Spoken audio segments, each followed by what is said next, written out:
dia em que eu te chamar, no dia em que eu te invocar, baterão em retirada meus inimigos. Hola queridos amigos, hermanos, a todas aquellas personas que me conocen.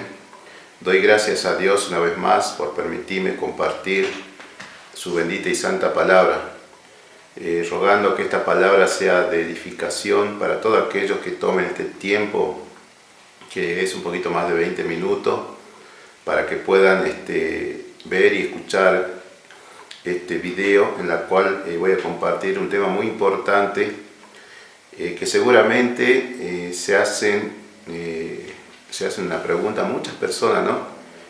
El título que yo había puesto para este compartir de la palabra, le puse como título: ¿por qué nos cuesta permanecer en la presencia de Dios, Señor Jesús? Y para entender primeramente por qué nos cuesta vivir en la presencia, permanecer en la presencia de Dios, tenemos que entender que dónde Dios habita.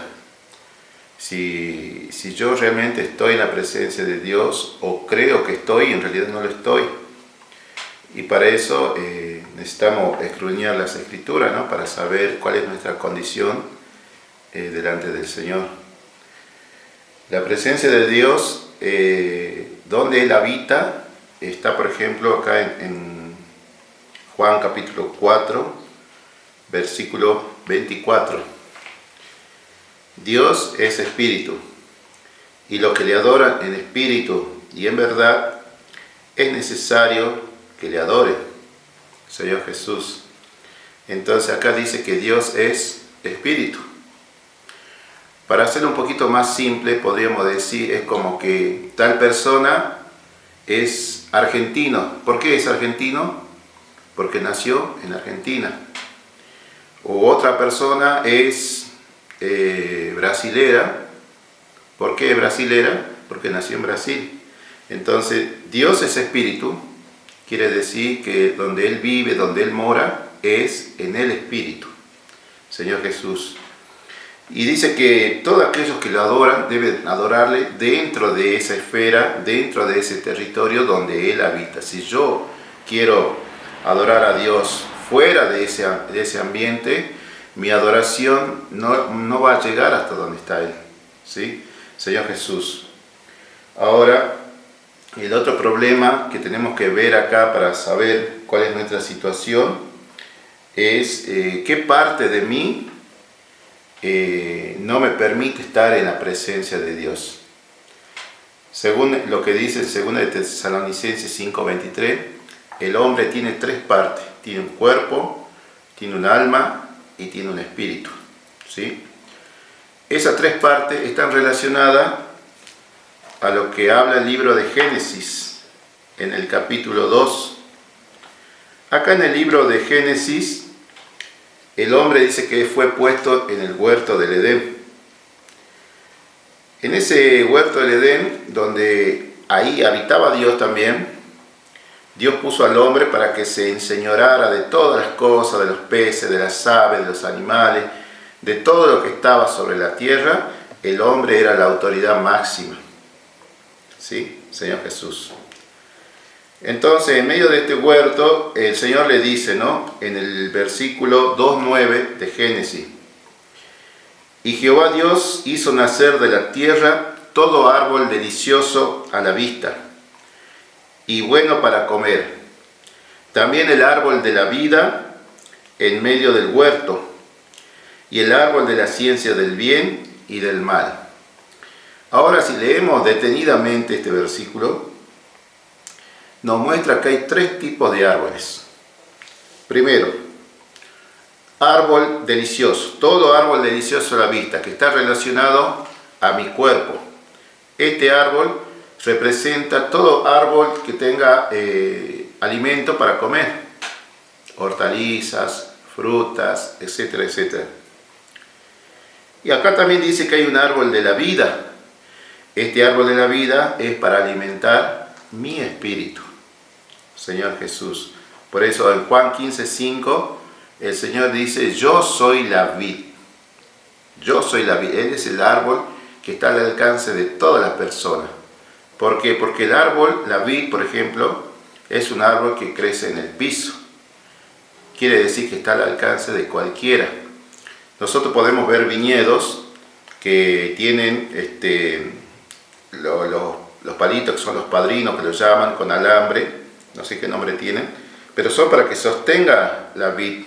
Pero si no tuvieran eso, la vid sería un árbol que crece en el piso. Entonces ese árbol de la vida es para alimentar mi espíritu. Y también hay otro árbol que dice de la ciencia del bien y del mal. ¿Sí? Señor Jesús. Entonces el Señor le dice, acá hay 3 tipos de árboles. Pero, ¿será que podemos comer de esos 3 tipos de árboles? Porque este árbol de la ciencia del bien y del mal alimenta el alma del hombre, del ser humano.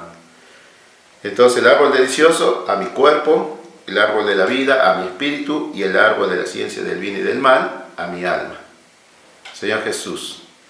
Pero si ustedes ven en el versículo 2:17 dice, mas del árbol de la ciencia del bien y del mal no comerás, porque el día que de él comiere, ciertamente morirás.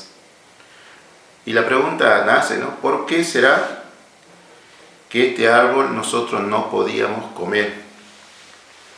Porque este árbol iba a alimentar nuestra alma, y el hombre cuando alimenta su alma se convierte en un ser independiente de Dios. Eso quiere decir que cuando nosotros comemos de este árbol la ciencia del bien y del mal, no necesitamos de Dios, porque ya tenemos un discernimiento propio. Y eso lo dice, ¿no? Acá en el capítulo 3 del mismo libro de Génesis, ese árbol ya tenía un dueño o una dueña, podemos decir. ¿Quién era ese? Era la serpiente que estaba sobre ese árbol. Dice en el 3:1, pero la serpiente era astuta más que todos los animales del campo que Jehová Dios había hecho, la cual dijo a la mujer, con que Dios os ha dicho, no comáis de todo árbol del huerto. Y la mujer le respondió a la serpiente, del fruto de los árboles del huerto podemos comer, pero del fruto del árbol que está en medio del huerto, o sea, de la ciencia del bien y del mal, no comeréis de él. Señor Jesús, ni le tocaréis para que no muráis. En el versículo 4, entonces la serpiente dijo a la mujer, no moriréis. Entonces ahí vemos que la serpiente está contradiciendo a Dios, porque en el versículo 2:17 dice que iba a morir, pero en el 3:4 la serpiente dice, no vas a morir, Señor Jesús.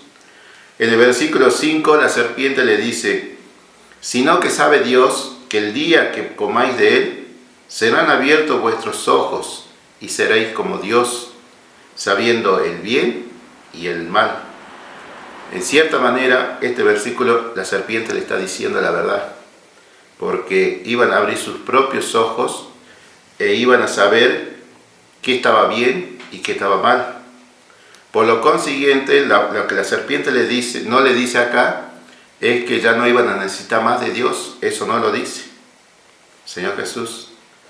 Entonces dice que la mujer lo observó al árbol, lo contempló al árbol, y vio que este árbol era bueno para comer, era agradable a los ojos y era un árbol codiciable para alcanzar sabiduría.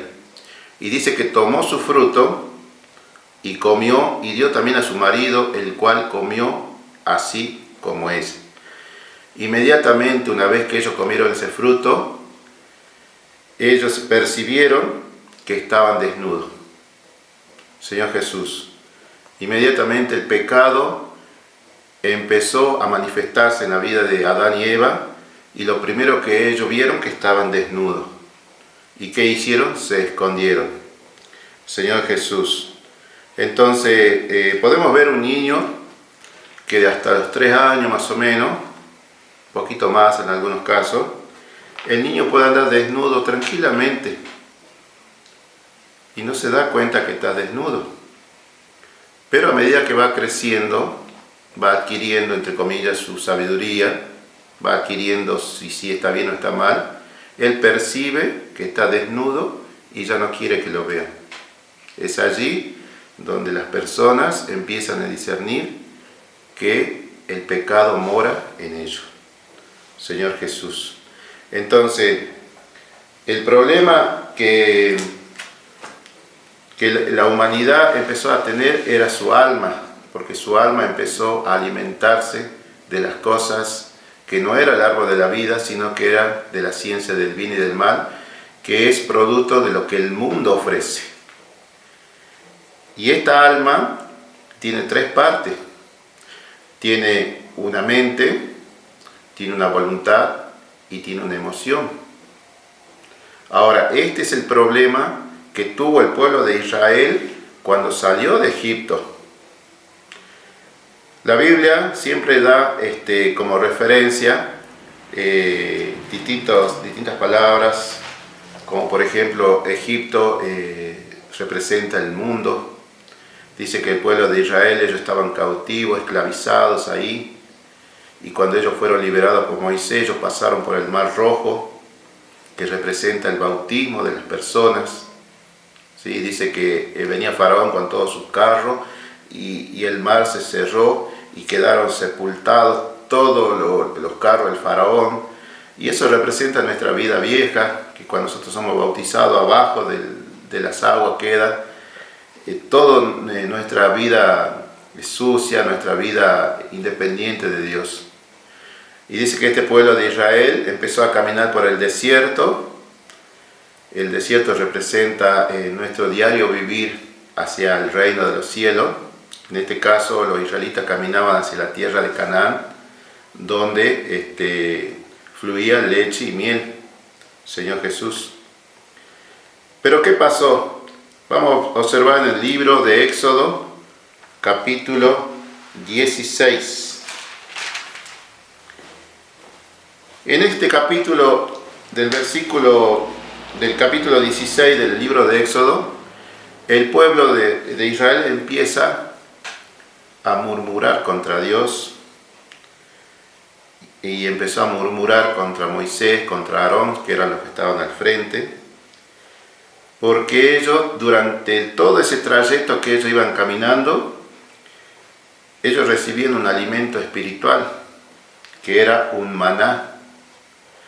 Este maná se debía comer solamente, se debía cosechar, digamos así, o recoger a la mañana muy temprano, y no se podía guardarlo para el otro día porque se echaba a perder. Y el agua se abastecían con la roca, y esta roca representa a Cristo, Señor Jesús. Y ellos ya estaban cansados de comer este maná, que hoy para nosotros ese maná representa la palabra de Dios. Y observe lo que dice, ¿no?, en el capítulo 16 de Éxodo, versículo 2 y 3, el 2, bueno, es lo que acabo de leer, ¿no? Y toda la congregación de los hijos de Israel murmuró contra Moisés y Aarón en el desierto. Y le decían los hijos de Israel: ojalá hubiéramos muerto por manos de Jehová en la tierra de Egipto, cuando nos sentábamos a las ollas de carne, cuando comíamos pan hasta saciarnos. Pues nos habéis sacado a este desierto para matar de hambre a toda esta multitud, Señor Jesús. Entonces, lo que acabamos de leer en el libro de Génesis, que hay una parte del hombre que se llama alma, y que esta alma tiene tres partes: pensamiento, voluntad y emoción, se estaba manifestando, porque el alma tiene la tendencia a independizarse de Dios, y es lo que estaba pasando con el pueblo de Israel. Ellos ya no querían seguir yendo, no importa si la tierra donde ellos iban fluía leche, miel, fluía lo que fluyera, ellos querían volver a la esclavitud. Y acá se manifiesta lo que decimos, el pensamiento. ¿Por qué? Porque ellos estaban pensando en volverse a Egipto, y ese pensamiento viene de la mente. Y dice que ellos querían volverse a Egipto. O sea, ellos tenían la voluntad de volverse a Egipto. Y no solo eso, sino que ellos lloraban por volver a Egipto. Mire lo que dice en el libro de Número, capítulo 11, versículo 4, en la segunda parte.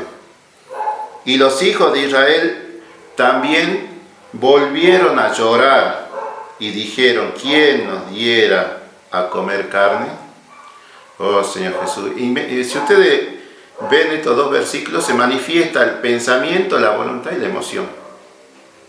Entonces es una clara muestra que por qué nosotros no debemos alimentarnos de ese árbol de la ciencia del bien y del mal, porque eso nos va a independizar de Dios y no vamos a permanecer en su presencia. Señor Jesús, Señor Jesús. Entonces, muchas veces nosotros tenemos ese concepto de que estamos en la iglesia y estamos en el mundo a la vez. Nos gustan las cosas del mundo. Vamos a la iglesia, pero más dedicamos tiempo al mundo. Y el libro de Lucas, creo que lo tengo anotado acá, Señor Jesús, Lucas 16:13. Oh, Señor Jesús. Dice: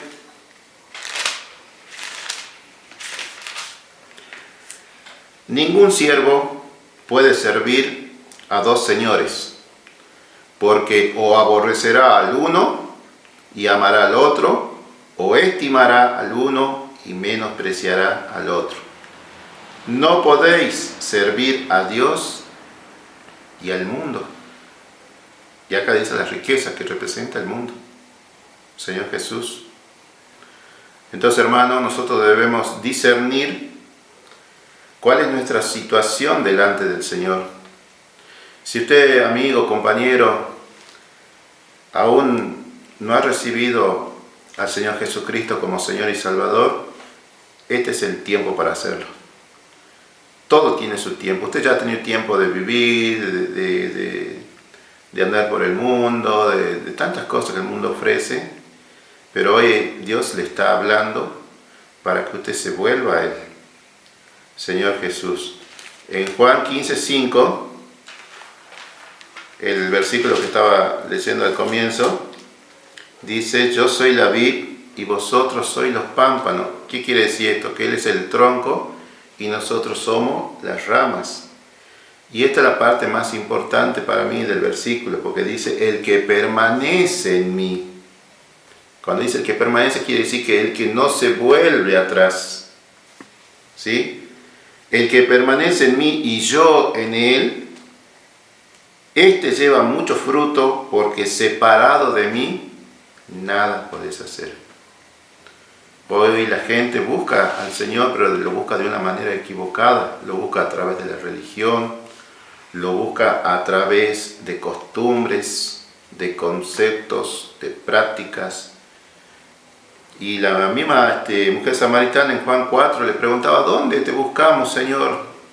¿En Jerusalén o en el monte de Jacob? Preguntaba.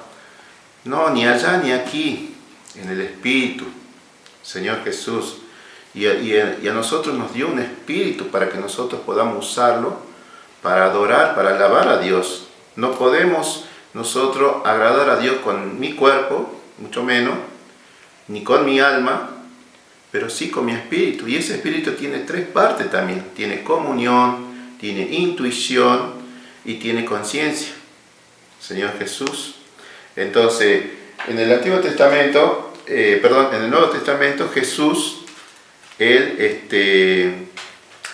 tenía muchas personas que lo seguían. Jesús, en el tiempo de Él, era un personaje, digamos así, que estaba lleno de multitud. Donde Él estaba, era una multitud de personas. Señor Jesús. Entonces, hay una parte de ello, si me encuentro, Señor Jesús, que dice en Juan 6, 68, 6:68, Señor Jesús, en este capítulo de Juan 6, una multitud sigue al Señor y y ya era hora del almuerzo, los discípulos le dicen a Jesús, manda que cada uno se vuelva a su casa a comer, porque no hay que darle de comer. Y el Señor Jesús hace un gran milagro. ¿Por qué hace un gran milagro? Porque Él con 5 panes y 2 peces dio de comer a esa multitud de 5.000 personas, sin contar las esposas, sin contar los hijos. Bien, todos contentos, todo alegre, pancita llena, pero cuando el Señor empieza a decir cuáles son las condiciones que debe tener todo cristiano para seguirlo y permanecer y no volverse atrás como el pueblo de Israel, una de las palabras que dijo, por ejemplo, está acá en Mateo 16, 24. Entonces Jesús dijo a sus discípulos, si alguno quiere venir en pos de mí, niéguese a sí mismo, tome su cruz y sígame. El negarse a sí mismo es lo que estamos hablando, es nuestra alma, es nuestra vida del alma, que quiere ser independiente de Dios. Pero Jesús dijo que esa alma no puede ser independiente, sino que esa alma debe estar sometida bajo el Espíritu. Por eso dice, niéguese, negarse a mis deseos, a mis placeres, a mis metas terrenales, etc., ¿no? Tome su cruz. O sea, tomar la cruz es tomar la palabra de Dios, tomar el encargo y recién seguir. Entonces las personas que escucharon estas palabras de Jesús sintieron que era una palabra muy dura. Por ejemplo, en 6:60 del libro de Juan, dice que al oírla, muchos de sus discípulos dijeron, dura es esta palabra, ¿quién la puede oír? Porque también Jesús ya le había dicho que Él era el pan de vida, que debían comer de Él, que debían beber su sangre, y eran palabras espirituales, y las personas no podían entender qué es lo que Jesús les decía. En el 6:63, en la segunda parte, dice, las palabras que yo le estoy hablando son palabras de espíritu, son palabras de vida, le dice Señor Jesús. Entonces, toda esa multitud que acababan de comer los 5 panes, los 2 peces que se saciaron, empezaron a volverse atrás. Así como el pueblo de Israel empezó a que tienen sus ocupaciones, que mejor estaban allá, etc. Y aún los 12 discípulos, ellos también estaban pensando, ¿qué hacemos, Señor Jesús? Entonces Jesús, que conoce todos nuestros pensamientos y todas las intenciones de nuestro corazón, le pregunta, ¿acaso ustedes también se quieren volver? Entonces Pedro, él se levanta en el 68 y dice, Señor, ¿a quién iremos? Tú tienes palabra de vida eterna, oh Señor Jesús. ¿Sabe por qué Pedro dice eso? Porque su espíritu estaba fuerte, estaba sometiendo a su alma. Y es la única forma que nosotros podemos someter a nuestra alma, es estando fuerte en el espíritu, lleno del espíritu. ¿Cómo podemos lograrlo eso? Diciendo la palabra, orando, suplicando, tener comunión con los otros hermanos que nos estén ayudando a entender la palabra, invocar el nombre del Señor. Algo tan práctico, tan sencillo, pero tan poderoso. Oh Señor Jesús, oh Señor Jesús, oh Señor Jesús. Esto nos ayuda a nosotros a permanecer. Que nuestro corazón esté lleno de las cosas de Dios. Que no sea como la mujer de Lot que quiso salir de Sodoma y Gomorra, que se venía abajo, estaba cayendo fuego y azufre. La mujer de Lot tenía que salir corriendo y no tenía que mirar atrás. ¿Qué hizo la mujer de Lot? Miró para atrás. Su cuerpo estaba saliendo, pero su corazón estaba ahí en Sodoma y Gomorra. Eso lo dejó postrado. Ese es el problema que tenemos muchos de muchos cristianos que queremos seguir al Señor, que nuestro corazón está en Sodoma y Gomorra, no está en el Señor. Oh Señor Jesús. Entonces, cuando uno recibe al Señor Jesucristo, todas las cosas viejas quedan atrás, y aquí son todas hechas nuevas, dice la palabra. Señor Jesús. Oh Señor Jesús. Entonces podemos ver que hoy, así como en el Génesis que hemos leído, que la serpiente astuta engañó a Eva, le quitó ese poder, porque el hombre fue hecho para manifestar a Dios, pero a causa del pecado el hombre terminó manifestando a Satanás. Por eso hoy el mundo está lleno de maldad, y cada vez más maldad y cosas que uno ni siquiera puede lograr entender cómo puede ser una persona tan perversa, tan mala, porque ese es Satanás. Ellos están expresando a Satanás, Señor Jesús. Pero esa serpiente que estaba en ese huerto, en ese árbol de la ciencia del bien y del mal, hoy sigue todavía tratando de seducir a aquellos que ya son hijos de Dios, sino que ellos los quieren sacar. En el libro de 2 de Corintios, capítulo 11, 2 de Corintios, capítulo 11, dice lo siguiente: pero temo que como la serpiente con su astucia engañó a Eva, vuestros sentidos sean de alguna manera extraviados de la sincera fidelidad a Cristo. Este versículo es muy bueno masticarlo, como decimos nosotros. ¿Por qué? Porque Pablo tiene un temor que las personas que están avanzando rumbo al reino de los cielos sean engañados, como fue engañada Eva. Y que dice que vuestros sentidos, ¿cuáles son nuestros sentidos? Nuestro pensamiento, nuestra voluntad y nuestra emoción. Dice que vuestros sentidos sean de alguna manera extraviados, ¿ve?, de la sincera fidelidad a Cristo. Quiere decir que cuando nosotros damos lugar a la serpiente, como lo dio lugar a Eva, porque Eva sabía que ni siquiera tenía que acercarse a ese árbol, pero a veces nosotros nos acercamos a ver qué pasa, y ahí empezamos a ser extraviados de la sincera fidelidad a Cristo. Entonces, hermanos, que eso no pase con nosotros, y que nosotros podamos permanecer en el Señor.